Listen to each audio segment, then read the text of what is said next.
This episode of Hammerlock Podcast with Tyson Dux is brought to you by Hammerlock Apparel. Visit hammerlockapparel.com today.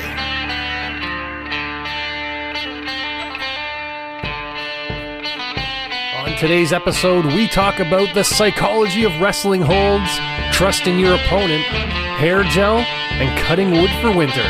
It's Bryan Danielson against Nigel McGuinness for the Ring of Honor title. Let's go!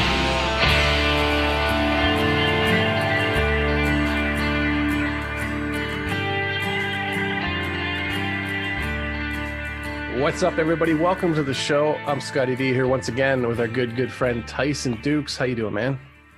I'm doing all right, Scotty. It's a beautiful day. Well, actually, it's very cold here. It's Canadian weather is starting to hit us hard I'm not going to say we're Alberta or Winnipeg because those are harsh climates, but it's no longer T-shirt weather. It is layered weather.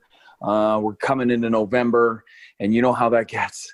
You know how crazy that gets. So we're doing all right, though. Everybody seems to be content. We're cozy in this house, which is nice. Good. Yeah, I had to turn the old heat on the other day for the first time.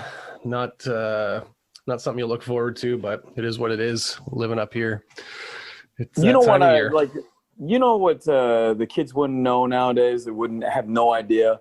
But it's like my father used to say, I could still hear him to this day say, "Hey, Don," that was my mom. So, "Hey, Don, could you throw another log on the fire?"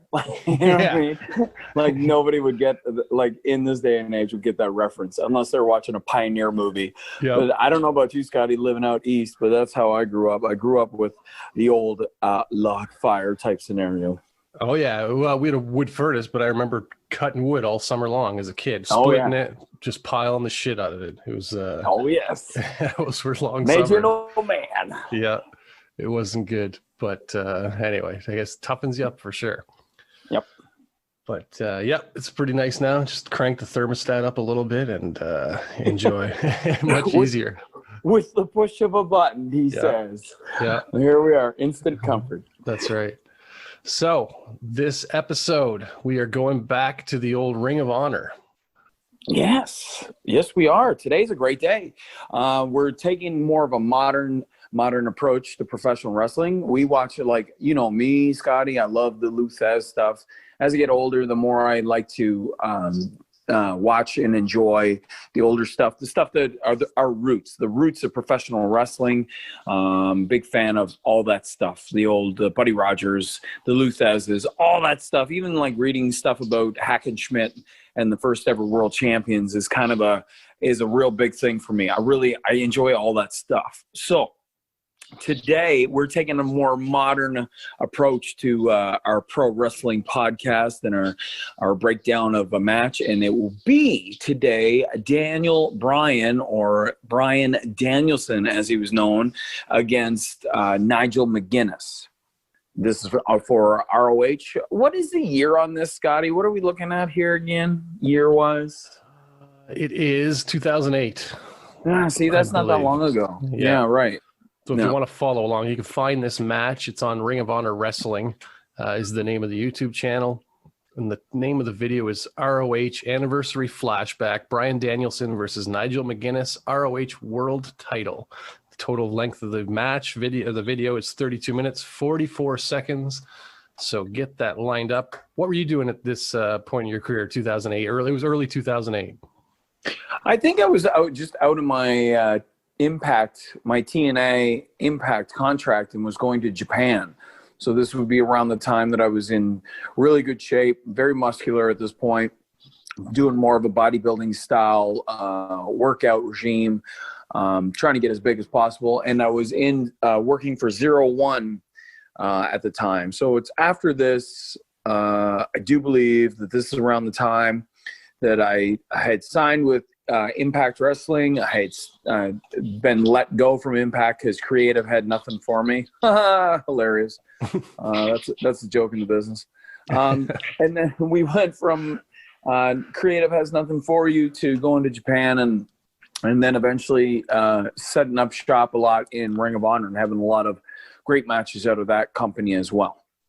So Ring of Honor, I'm just looking up on Wikipedia here, started in 2002. Mm-hmm. So we're 6 years into the existence of this organization.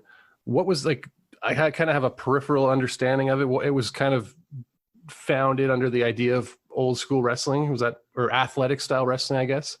It's more of a sports based professional wrestling. So it's more competitive combat is the idea. So this is more of, it was kind of like, cause they used to do the thing where you could only have so many breaks on the rope, which is kind of a pancrase rule from Japan, a World of Sport kind of, where it's more ruly that way, where there'd be more knockouts and stuff like that. So it's definitely a more combat based company, more so than characters and storylines. They went for actual athletic wrestling, like very knowledgeable guys that like to do a lot of stuff, like young guys that did a lot of stuff, but they were very educated and very athletic and solid, just a solid company. Like one of my favorite places to work, I think, was ROH. I enjoyed the roster a lot under Adam Pearce was the booker at the time. I did get called back later on after Adam had left, but it was just a bunch of young guys wanted to do the best they could and put on the best matches for the fans, not even for themselves, even just a real drive to be the best in the world and have the best company. So it was solid. It was a solid place. Very good. What made you pick this match for the podcast today? Well, you know what? Here's the deal, everybody. We are going to, now you're going to shit on your boy Tyson today, and I will tell you why, but then I'm going to explain myself why. First of all, I don't have to explain myself. That's the first thing. So you can go suck an egg and walk on if you're all insulted. I don't need to. I don't have to explain myself, but I will explain myself or for the people that want to learn more and to get a little bit more knowledge in our business, because I'm all about preserving professional wrestling the way it was and the way that it makes money, because I would like to see this strive on long after I'm dead and gone. I would love professional wrestling to stay alive instead of being Cirque du Soleil or Cirque du Soleil as it is right now. It's a... I totally lost my point with that Cirque du Soleil. So you sounded like Mr. Cornette there with that little huff. You ever hear when he's on the podcast? Like, that was exactly what you listen, I'm in way better health than Cornette, so don't, you know what I mean? It's not one of those things. It's like a frustration thing. Like, yes, it's very frustrating. What was the question again? I'm totally lost on that. Why'd you pick this match? And then you were talking about preserving the wrestling business, making sure guys can make money and stuff like that. Yes, because I had to explain myself, but I don't want to explain myself. Here's the deal. I first picked this match because I remember this match, watching it way back when, and it really enjoying it because Daniel Bryan Bryan Danielson at the time, it will never go for Nigel McGuinness's head in this match because Nigel had a concussion and he was trying to honor that. So there's a code of honor with Ring of Honor. And so that's the big story, and that leads into the finish. And the finish, I will say this, is brilliant. I love the finish of this match. I think it's very, very good. There are a lot of points to this match that I don't like. And I just rewatching it, and I rewatched it a couple times and was kind of disappointed in myself. I'm like, oh, this is the one I picked? No, this is not. But I don't want it this because I don't like to shit on anything. But here we are on this day with two top performers, two very, very solid human beings in the ring, and very knowledgeable, and gone on to major success. And I'm about to pick on it, but I'm not picking on it to pick on these two or to get any kind of rub from picking on these two gentlemen. The idea is I would love people to understand why there's a little lack of flow in this match and why you should do things a little differently. Because again, I'm all about preservation of pro wrestling. Because this match, I think they had such great chemistry. It could have been a little bit better than what it was, if that makes any sense. However, the beginning and the end, and that's the most important part, is your finish is off the charts good. So That's it. That's my rant of that. There'll Good. be more rants, though, I'm sure. Oh yeah, hopefully. So yeah, let's get into it. We'll get a little constructive criticism. In hindsight's never a bad thing, especially understand that we have the ability to kind of sit and watch this thing that, well, instead of, they're doing it in the moment under the bright lights. So it's most definitely. I think people understand that. So it's not necessarily shitting on it. And we won't make any videos titled Tyson Dux shoots on Bryan Danielson as the way to gain traffic. It's all for the good of understanding and learning. Let's jump into this bad boy, unless you got anything else you want to mention beforehand. No, you know what? It's only because being off so long and being able to watch more wrestling and understand more wrestling. Because if I was just busy doing my work, I would just continue to be doing the work that I did that got me jobs. Mm-hmm. However, if you're looking at it from where I see it now and have studied so much since March, since coming home from Europe and being closed down, I got more and more of an understanding and more history I've done of it. Even my stuff up to last year, I'm not happy with a lot of it because now my train of thought has completely switched my direction, my focus. And so, like, even if you pick a bunch of my matches, I'm going to just pick the shit out of them. So it'd be no different if it was McGuinness, Danielson, Triple H, Shawn Michaels, or Tyson Dux. I'm just going to tear anything apart that doesn't seem to flow with the focus that I'm looking for. But that's it. Right on. All right, let's get into this thing quickly before we start. So the concussion, was that a legit concussion issue, or was it an angle? I do believe it was legit. Okay. I do believe that was all legit because I know that Nigel's used to go super hard, and he used to actually break his head open hard way on the post. Oh. And yeah, just crazy. Absolute madness, right? But yeah, they try to keep him away from the brain, and then commentary picks this up a bunch of times and really makes note of it. So it's not like it goes like where people don't understand. All right, let's do it. So, like I said, it's called ROH Anniversary Flashback. Bryan Danielson versus Nigel McGuinness. ROH World Title. We'll count it down and hit play at the same time. So 5, 4, 3, 2, 1, play. See, you know what? I love this Scott Bundy. I like it, Scotty Bundy. Yes. King Kong Scotty Bundy. That's when you give me the 5 name. Count. Yeah. Yeah, right? That's the best. Yeah. So right away, we're going to have them start out, and very much so with Ring of Honor. They do the Code of Honor, which is always a handshake in the middle, a gentleman's agreement. This is going to be a gentleman contest. It holds a lot of that sportsmanship. Shaking of hands was a real big deal back then with the company. And I think in a lot of places without character-driven stuff, it should be the same. It's the same as touching gloves when you box. Do we have a heel and baby face here? Is it? Yes, most definitely. Danielson will be the baby face. Like, not very often in his career was he a heel with his company, only with the feud when he was feuding with CZW. McGuinness has always been the asshole, right? When you're a foreigner, it's just so much easier. When you're from the UK and you're in America and the guy you're working is American, it's easy. Yeah. I love that trap. Now you're going to see some really, really good solid chain wrestling here. It's not my style where I like to be wicked aggressive and intense, but it's more scientific, and there's nothing wrong with that. It's more of a Cortez kind of feel, Steve Gray feel, where it's not only educating, but it's smooth movements to show that they're it's like a chess game. So you'll see Nigel do this a ton where he pulls up the chin. And I've adopted a lot of that in my stuff as well, where you always move a human being by their neck and their hips. So you'll see him do it a lot. He's going to pull out that chin a lot. Nice little spot by Danielson, of course, in the drop kick in the knee.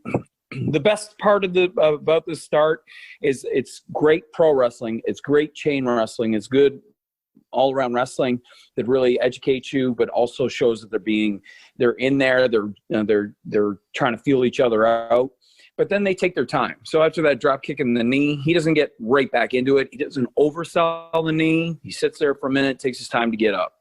Yeah, that's all good stuff. Gives the crowd a chance to appreciate it too. Oh yeah, most definitely. Yeah, saw them clapping there. Right. Yeah, you gotta. It's if you don't have the opportunity to let them breathe for a minute so that you can breathe, then they'll get lost in it. People still get lost. Excellent job. Like that ankle pick is a great way to get a guy down. We'll be going over that in our tutorials too, Scotty. We're going to have to pick that one too. Ankle pick is highly underused. It should be used more. It's different from a single leg. It's just a nice little takedown. Of course, he's going to go for that bow and arrow on his knees, which is another one that I like to use a lot. I love a lot of Danielson's work. McGuinness is solid, but Danielson's one of those guys that is just a top-notch dude. He's like a top-notch, like, pro wrestler.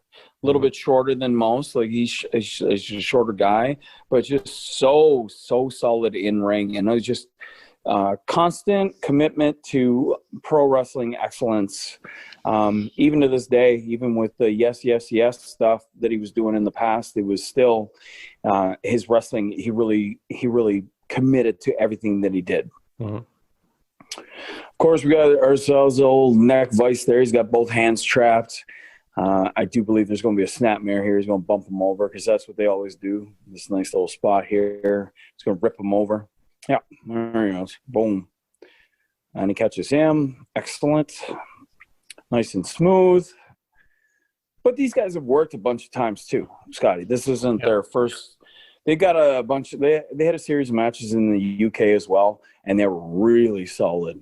There's McGuinness going for that lariat. He's known for that lariat. Of course, there's nothing to be had, and you'll see it later on. We're going to see it where he actually stiffs Danielson and takes him kind of out of character, where he swears at him, where he hits him like right across the face with a clothesline. Just like unnecessary. I always feel that stuff is unnecessary. A clothesline's not that hard to accomplish. You can go high and tight without hitting a guy in the face, but to each their own, I guess. There's a little bit of like it just passed, but some of the psychology you talk about, heel versus babyface, where McGuinness kicks the ropes out of frustration while Danielson celebrates outsmarting him. It's without even hearing it, you can just tell by watching who's the babyface, who's the heel. Right, and it's very tiny, right? Those are the subtleties that I love, but we're about to get into the stuff that I'm not going to really enjoy as much. Because I'm so super happy that you brought that point up, that subtle mannerisms where it's not over the top are awesome.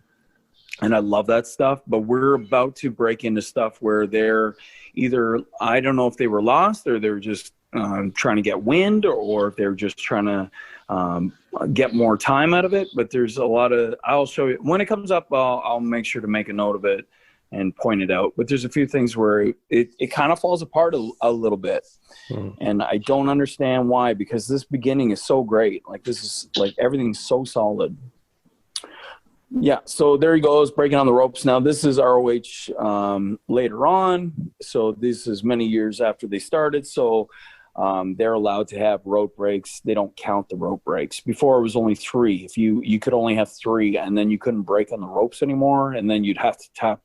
You'd either tap out. So, and that's how Nigel McGuinness beat Samoa Joe for the title. I do remember that match was pretty solid as well, but that's all it was he got Samoa Joe to grab the ropes 3 times, and he couldn't break, and so he had to submit. But Joe made the ropes, which adds so much compelling story. Like, I could have, like, if I hadn't have hit those ropes, I could have won. Yeah. You know, so it's kind of neat. It's a neat feature, and I like it. Yeah, I wish it was back. I honestly do. I wish it was back, but it's for a smarter audience, such as World of Sport, with all their rules and their rounds. You need a really educated, to your craft kind of place. You can't just jump from town to town and expect people to know these rules. So that's why it gets a little rough. Yeah. Of course, McGuinness with a little bit of heat. That's the first part that.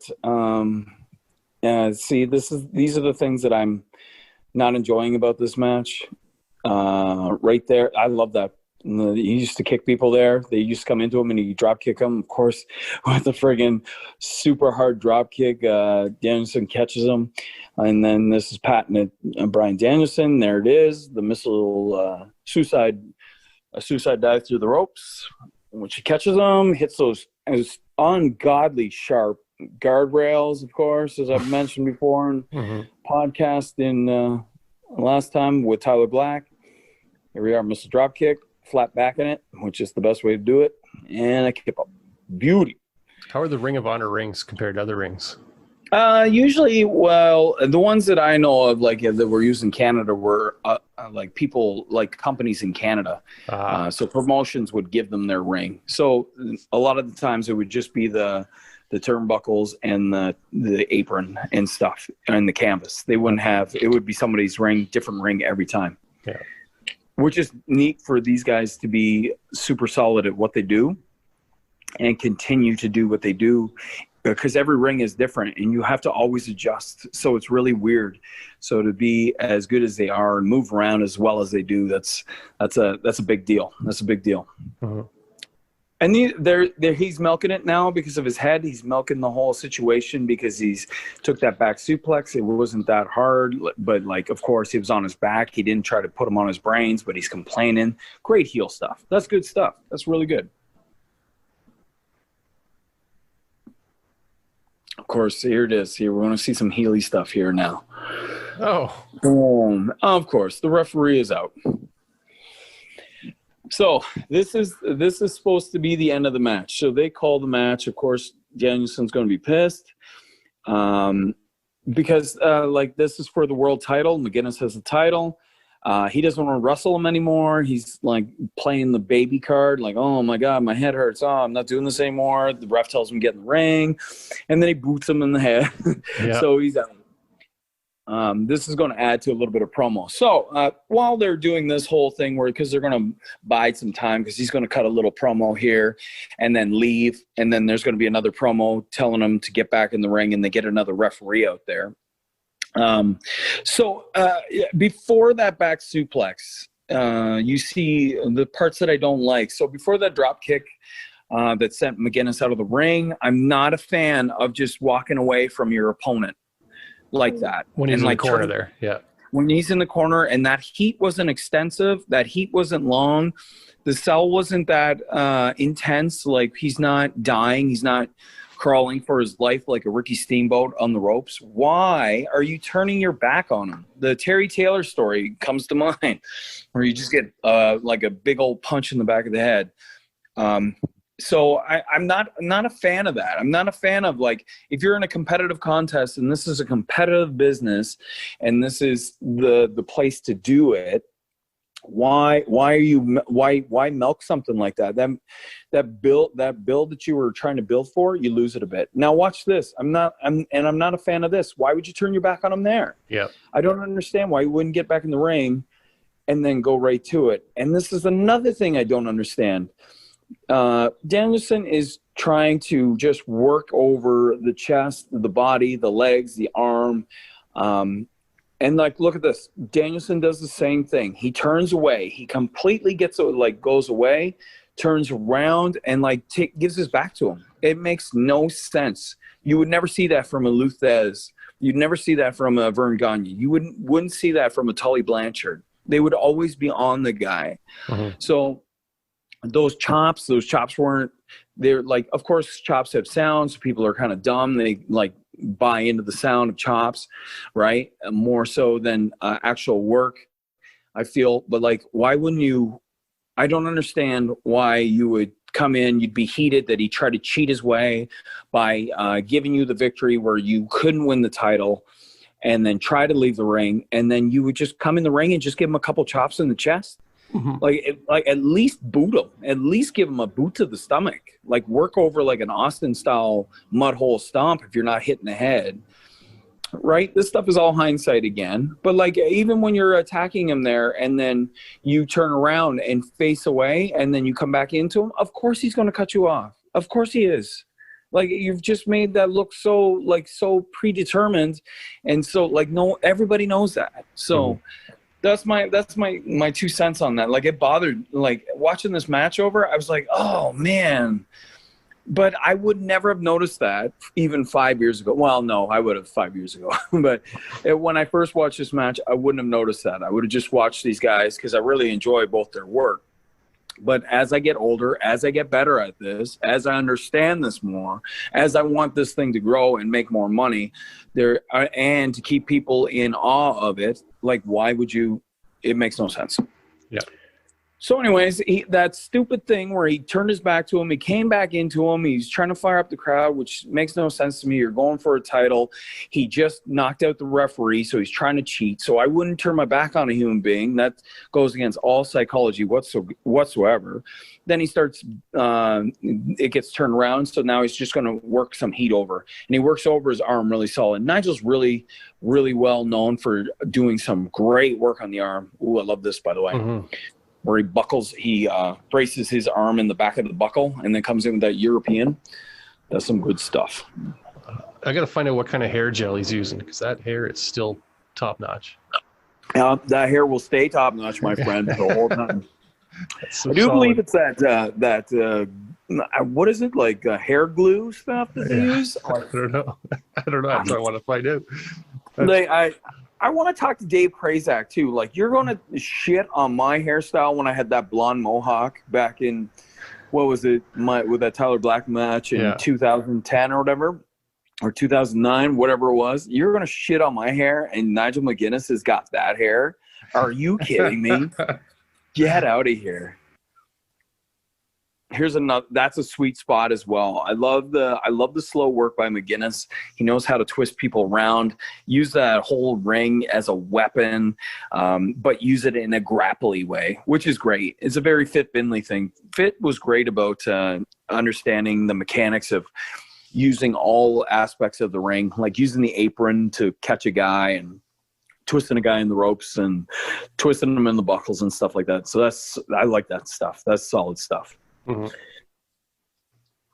Of course, Daniel Bryan was great. Oh, sweet. Look at that bump. That's a dirty bump. That's a great bump. It was great. It was a great sell. He could sell all day. He was such a great sell. Okay, we're coming up to number 2 on Tyson's. So we've seen 2 mistakes. We've seen Nigel walk away from him.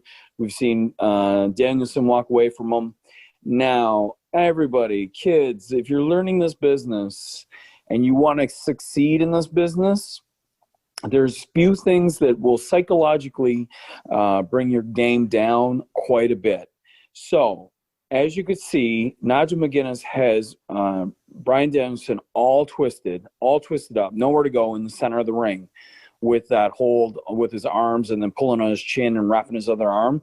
He couldn't go anywhere. So what does Nigel do? Because he can't get to the ropes, he can't move, he has to let go of the hold. That makes 0 sense. Don't let go of the hold. If it means, like, for something cool, you're going to wrap a guy's whole body up and then have him in the center, but then you have to let go to get into the next spot, then don't do it.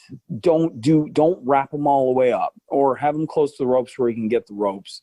Don't put him in the center and let go. Don't let go of your holds, because now you've just made professional wrestling a work. Now it's not professional wrestling anymore. Great kick, by the way. That's the end of that rant. Right. Well, explain that a little more. So that's because the reason being, if it's a submission type hold, why would you let go of it until the guy? Why would you? Up if he why can't would get you out? let go? If he can't get out, if he can't move, why wouldn't you just stay there all day? Yeah. Why wouldn't you stay there all day? If you have a time limit, you're the champ, and already you try to cheat your way out and get out easy, why wouldn't you just hold him in that hold until the bell rang? Right. Just a time limit draw. We all know that it's. Is there like a reversal available there, or is it just you got to put that on closer to the ropes? No, you know who was like when we used to chain wrestle at Can-Am Wrestling, Johnny Devine, who was a part of Team Canada, in TNA was also there. Like he would train there as well. And Johnny used to take the young kids and twist them all into knots and put them in these holds where he'd have their leg and then he'd have both arms and then a chin. And it would look really cool, these pretzel-like maneuvers that he'd put them in. But then and then I'd always get on him. I'm like, yeah, that's a great move, but is that it? Is that the end of your chain? Are you done? Well, no, we're like, and then he'd let go and then he'd go into something else. And like, well, that was dumb and useless, because if he's not going to tap, or if he's not going to give up, or he can't get to the ropes and you have to like voluntarily let go of him, it makes no sense to me now. That makes no sense. So you've now taken professional wrestling and made it fake. After all, like the amount of beating you guys do on each other, and the amount of damage you put your bodies through, because these guys really go hard and they hit hard and it's very competitive and they take very hard bumps and very high risk stuff. But you're still taking me out a little bit out of the element by letting go of stuff. If that makes any sense. Yeah, I get you, because you're totally safe. If you've got a guy in a hold, you can't move. You're in no danger at all. So letting go puts you in more danger just by default. Just by default. And then you don't want to win. You don't want to win. You're just going to, yeah, it's ridiculous. But if you watch now, we're going to watch later on. We'll watch a Vern, and it's going to be longer. So we'll save it for a podcast. We'll probably split that podcast up into two. Vern Gagne versus Lou Thesz. And they will stay in a friggin' headlock, but in a constructive and brilliant way where they're always working, always moving, and you're always wondering what the outcome's going to be.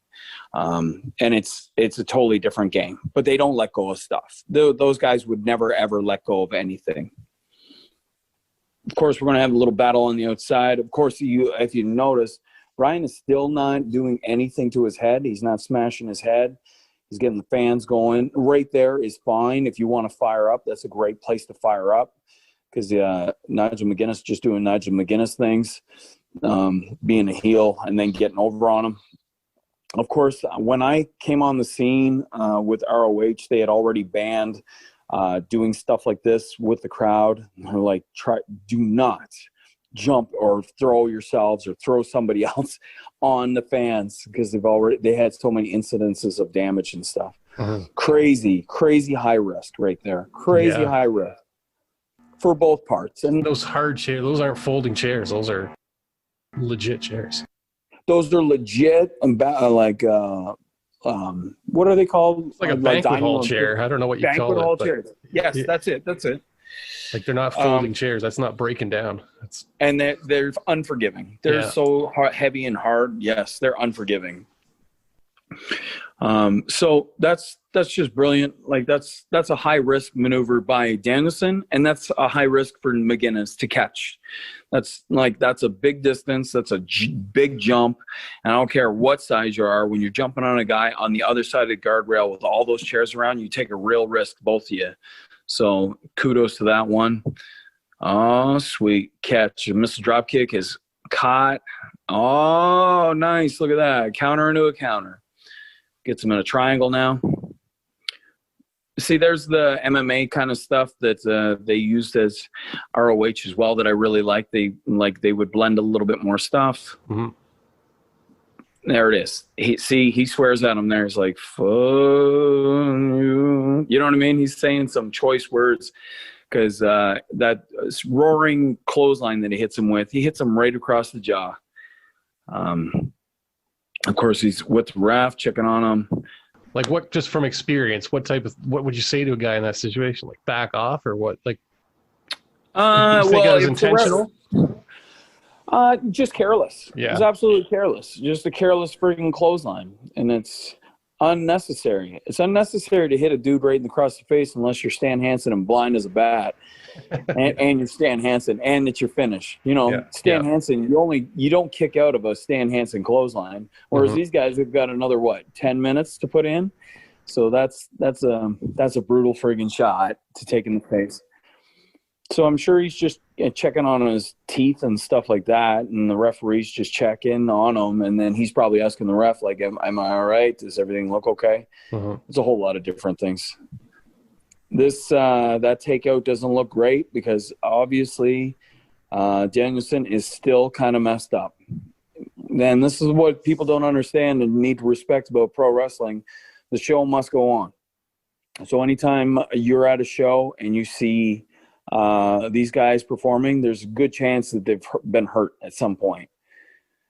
And here we are. And this is where that when you stiff somebody, kids, when you think it's cool to like hit a little bit harder, it's not Japanese style, by the way, because I've wrestled in Japan and those guys were light as a feather with me. So they're not stiff. So wherever you get that in your head, it's because they're really good at pro wrestling. So if you believe that Japanese style or strong style is about stiffing a guy in the face, then obviously you're actually a mark. You know, I never use the term mark because I don't believe in the term mark. I believe fans know what they pay for now. You're not trying to grift them out of money. But if you believe that Japanese wrestling is that much stiffer than what we do over here, you're ridiculous. So you are in turn, you're the mark. So as you can see, though, as they're going into holds here, they're doing some work. It's nice. We can talk about it. He stiffs him with that clothesline. He knocks him a little loopy, so their next spot doesn't look as clean. The Beal out of the ropes, and then he goes for that suicide dive, and he only goes haphazardly. He's only going at half speed, and then watch McGuinness come up with that European uppercut and barely touch him. He didn't touch him. Because he just stiffed him, so now he's worried about him because he stiffed him with a careless clothesline, and now he's like, oh God, I don't want to hit him again in the face because he's already kind of rattled. So then with a stiff, careless move, I don't care what it is, could be a punch, could be a chop, could be anything, which is done now, is broken down the trust. So then the work isn't going to be as clean now. It's not going to be as solid. And you could tell right there that spot wasn't great. Yeah, goes for his finished clothesline. He's like, and this is what I've noticed on this takeaway of it. That clothesline spot, after that clothesline spot, Danielson is not, and give him credit and give him he's got some kind of heart, man. He's got some balls to do what he does and take those kind of bumps right there, like that clothesline off the top. But he's hurt. He's still hurt. So he's still shaking the cobwebs. And we've all been there. It's not like no wrestler's been hurt. Everyone, if you're in pro wrestling, you've been hurt in there and had to push through. But you could tell that the timing's a little off. His legs are a little heavy. He's a little sluggish. And you could tell by the way McGuinness is working with him now. McGuinness is lightening up, but it's a little too light now, as you could tell. Mm-hmm. So it's just food for thought, man. You want to make this business look really good. It's the idea of look like you're hurting people, but not actually hurting people. That's the magic of it. Yep. That's what makes it so great. That's Nigel McGuinness is one of his submission finishes right there. I believe he won the world title with that finish, where he's got that top arm bar into a camel clutch position, which is friggin' rad. What a great move. Of course, he gets to the ropes. He has him better situated there this time. I don't know where McGuinness busted his head.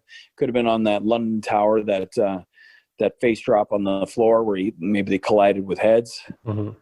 That's a sweet little takedown.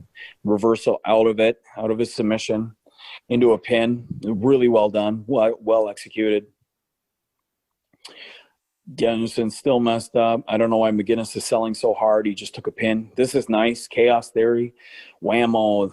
Doug Williamson. That's a Doug Williamson from the UK. He's a great performer. We were supposed to tag for a while in TNA. It got kiboshed, but that rolling Oklahoma roll-up into O'Connor roll-up into a German suplex is such a sweet move. Yep.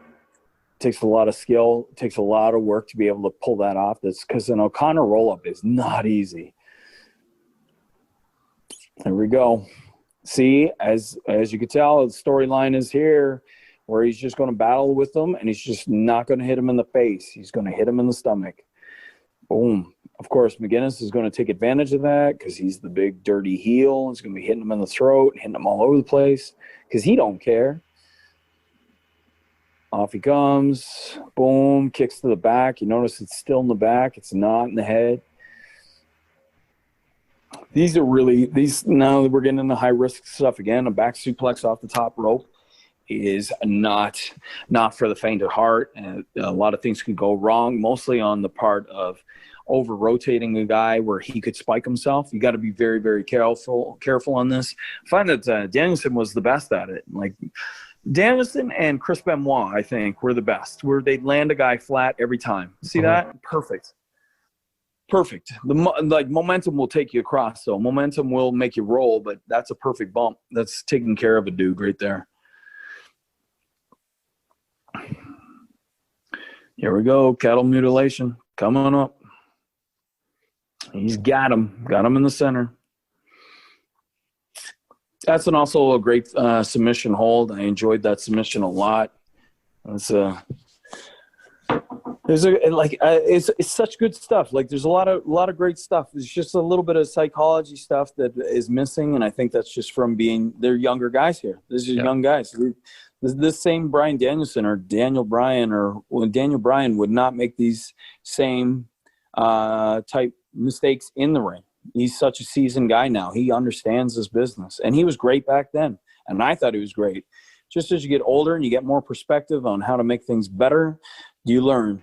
Tiger suplex. Now look, and this used to be Danielson's thing with the elbows, and he'd rail a guy in the side of the head, but instead he's chosen to do it to the body and then into the arm bar. That's freaking sweet. He's got him right down. It's like I love this kind of stuff too, Scotty. You don't see enough submissions. You don't see guys actually apply a hold on a guy and stay in that position. You don't see it very often. Yeah. That's sweet little roll through, but right into his triangle. Oh, look at this. See, he's going to elbow him in the head. That would be a Daniel Bryan thing, but he's not going to. He's not going to do it because he's still a code of honor. He's super babyface here, guys. That's super babyface maneuver. He could have this one 100 times now with just clocking him in the head, but he won't. He won't do it. He has too much pride, too much honor. So it's neat. It's neat to see like a subtle story like that. I like stuff like that. Of course, these guys will milk this stuff way more, and I love that stuff too, because like if you can get the most out of a submission hold that looks real, like that just makes everything look better. If you watch MMA and you're not like doing the breathing through your teeth thing when someone gets like an arm breaker on, like an arm bar on a guy, then like you just don't understand. You don't understand combat type grappling. So like any of those kind of situations is so cool because these guys actually will take their time with it. Yep. Might even be more effective nowadays because MMA's educated people on how dangerous submission holds can be. You know what? You could be right, Scotty. You could be right. People respect he's asking them more. Yes. They're going to ask for a count. He's going to ask for a count, which if you can see McGuinness's cell, that's not the cell. You wouldn't have your arms. If you got punched in the stomach so bad that your ribs were busted or you're out of breath, or like if you got a liver punch in there, you're not having your arms up in the air. And there it is. We're coming in the home stretch here, guys, and the referee or the commentators made sure to mention, he hit him with a headbutt.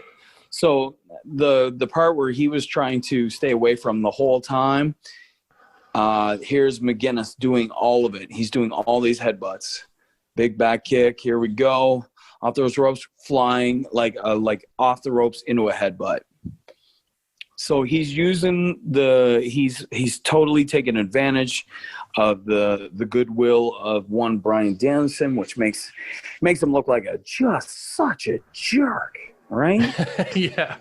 So was that illegal in the Ring of Honor at this time, or yes, totally. No, it was legal. It's totally legal. But the idea was Danielson was staying away from his head because he had previous injury and conditions, and so Nigel McGuinness, who is totally fine, has totally taken advantage of him not attacking his head like at least 100 times. Yeah. Here's a big clothesline. That's a little bit nicer. He catches him in a better spot there. I guess what I was getting, if it's not illegal, why was the ref stopping him from going and getting him after that? Right. And I think all it was is mostly initial shock. I guess it's to really put across the point that Kind of that's agreed actually what upon. that's what kind of sealed the deal of Bryan Danielson's fate in this match, because that right there, as he puts him in the submission hold, is the finish. This is where we're come to the end of this thing, where he's passed out, and that is it. Like, not a tap out, because you got to keep him strong. But like, no, the story wise, we've made Bryan Danielson still look like $1 million, and he's still the greatest guy. Even if he didn't win the championship, he's more of a champ than McGuinness ever will be, with that kind of motion, with that kind of selling that stuff the way he did. Unbelievable. Like, just that, like, such great promise. There's just a few things in that match that kind of drive me a little insane.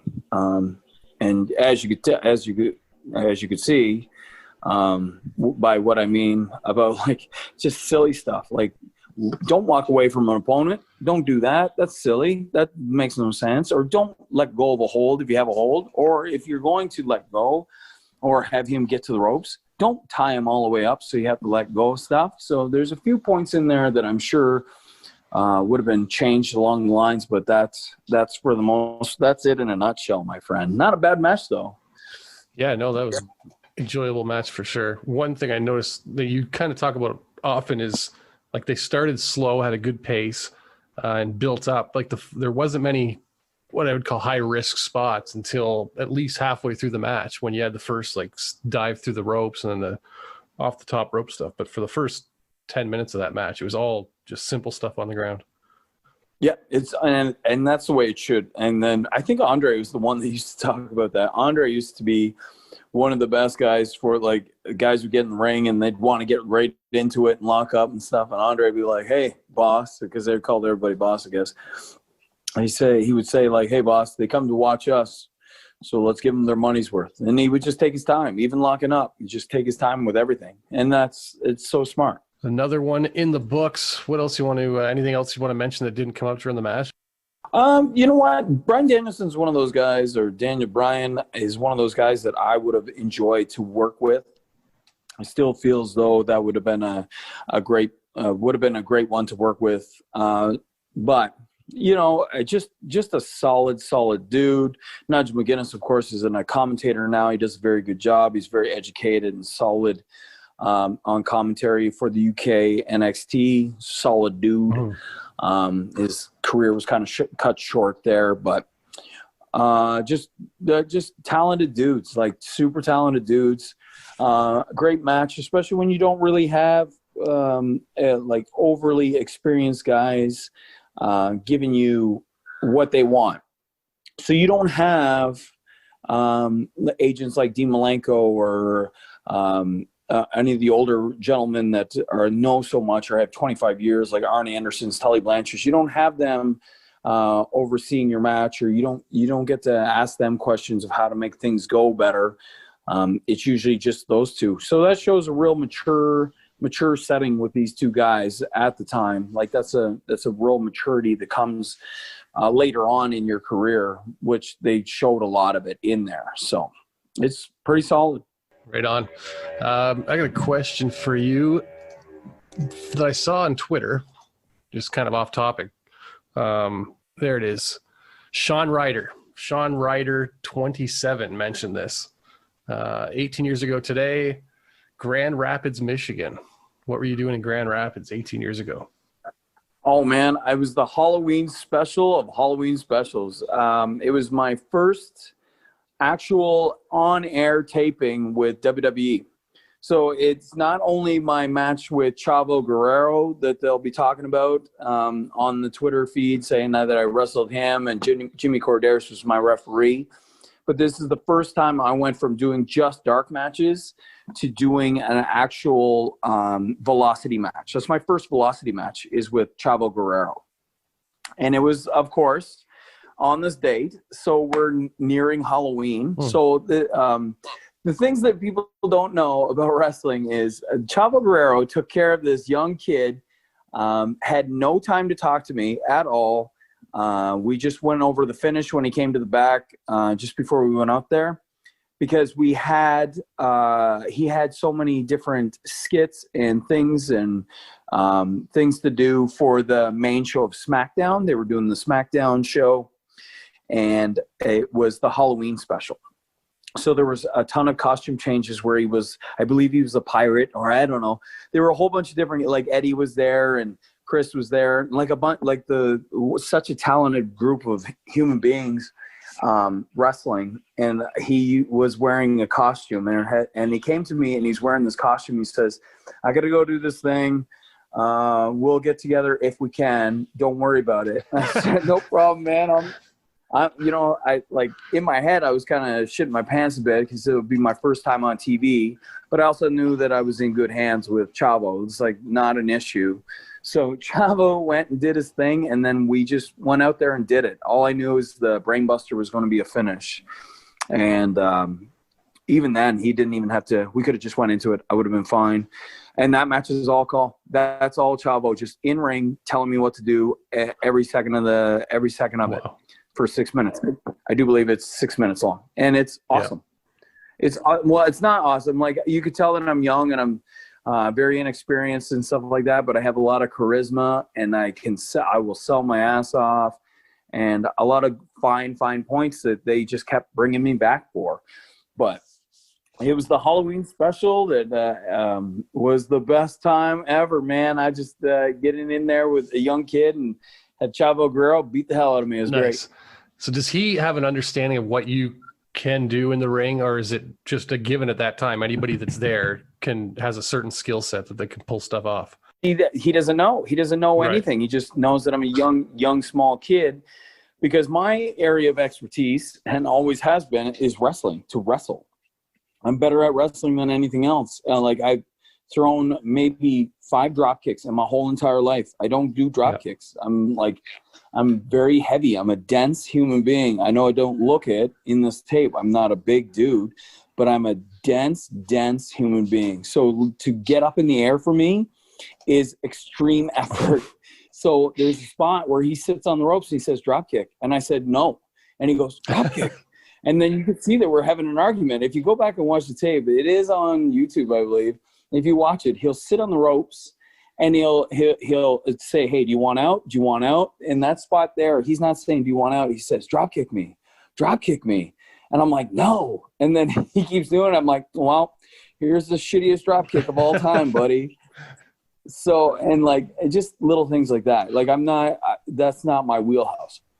And then he learns that through doing that one spot, because my comeback, I don't have to do any more drop kicks, where I imagine if the drop kicker was solid, he would have asked for a lot more in my comeback. So it just goes to show, my friend, that if you're smart enough, and you've been at this long enough and you know what you're doing, you'll make a guy look good without making him look like a pile of shit. And that's what Chavo did. He took care of me, took real good care of me. Him and Jimmy did. Nice. He was one of the highlights to me of watching that Dark Side of the Ring, the episode that we talked about last week. He just comes across as a genuine good guy, Chavo. Unbelievable dude. Just a genuine, and we still talk on occasion, and just chat a little bit there, here and there, just keeping up, because social media makes it so easy for everybody to just kind of get along and chat it up a bit. It's also a terror, how social media could be awful and negative and stuff like that, but there's also some good that comes out of it. Absolutely. Absolutely. There's a lot of good that comes out of it. Any stories of Jimmy Corderas you got off the top of your head? Jimmy Corderas is, I do believe, the first referee at WWE that I made do the dance. Right?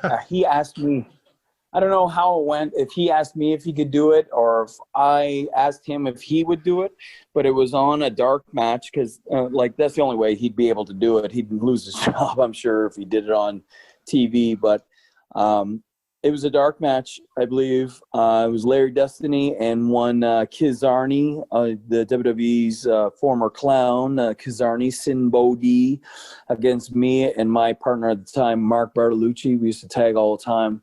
And we finished that match out. Me and Mark went over, and I did my stupid little dance that everybody loved.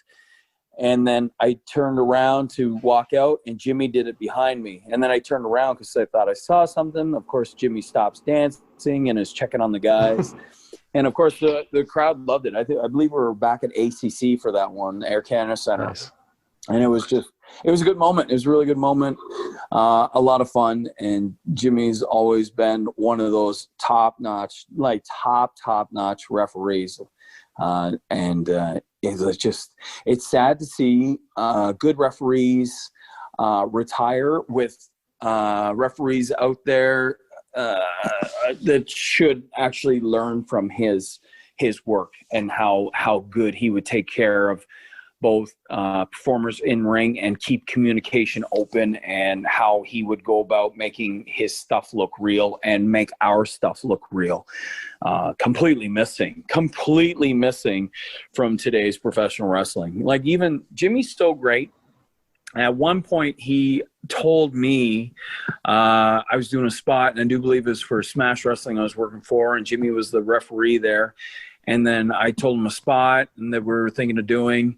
And then he says, well, that's all right, but it's going to make me look kind of like I'm going to look like an idiot. I'm like, oh, and then I apologize profusely, because when you're planning stuff, sometimes you just get in your head and you don't think about all moving parts. And usually I'm the guy for all moving parts, but on that day, I just kind of brain farted on it. And then Jimmy's was not aggressive about it, not being a jerk about it. Just said, hey, is there any way we can, so I don't look like a complete imbecile?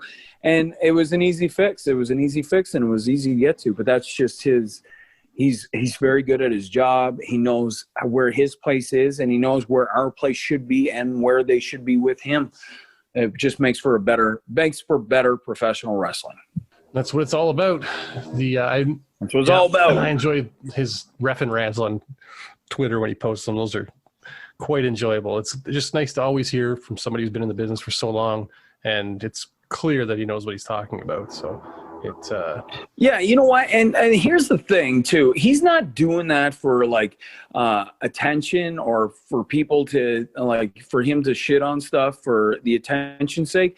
Jimmy is strictly there, and I'll throw this out there because a lot of dudes will have attacked Jimmy in the past and attacked his character and what he's saying. The dude is just coming across to make professional wrestling better. He's a retired WWE referee. He doesn't have to do it anymore. He doesn't have to do these rants if he doesn't want to. It's not like he's making any money off these things. All he's trying to do is to educate, to make our business better, because our business has gone to shit. Our business sucks. And if anybody looks at the current product of professional wrestling and thinks otherwise, you're completely out of your goddamn mind. If you don't think that wrestling isn't this it's improved. No, it hasn't. If you think this business has evolved, it has not. It is not. It's not the same as it used to be. It doesn't draw anything. There's no money in it. You need fireworks and big screen TVs to make it work now. And you need all the stunt stuff, and you need all the costumes you need. You need contacts and makeup and all this nonsense instead of getting to the brass tacks of what we do. And that's professional wrestling. So if somebody with that much experience and that much time on the road with that many experienced people, there's so much knowledge that he has. And if you disrespect him online, you're dead to me. I don't care who you are. I don't care who you think you are in this business, because all he's doing is not centering you out to make you look bad. Because if you feel bad about it, obviously you're guilty about something. You're guilty that you made this business worse. And Jimmy's only here to make this business better, or at least preserve it for you young spoiled punks that have no idea what you're talking about or what you're doing in this business. So just take that with a grain of salt. When you see these old guys, these quote unquote old guys out here just trying to, it's not like back in my day. They're not giving you that rant. They're done with the business. They've been in it. They've made their money. They've moved on. But all they're trying to do is preserve it for you jerks to make it better. And instead you insult them. I've seen a few things where I'm like, nah, I'm just not even going to bother attacking myself, because then everybody online is just going to attack for the sake of attacking, given the whole Mike Tyson thing, that social media has given everybody the chance to talk shit without the threat of getting punched in the face, unfortunately. Well, I don't think it's going to get any better than that on this episode. So we will end it here. If you are listening on YouTube,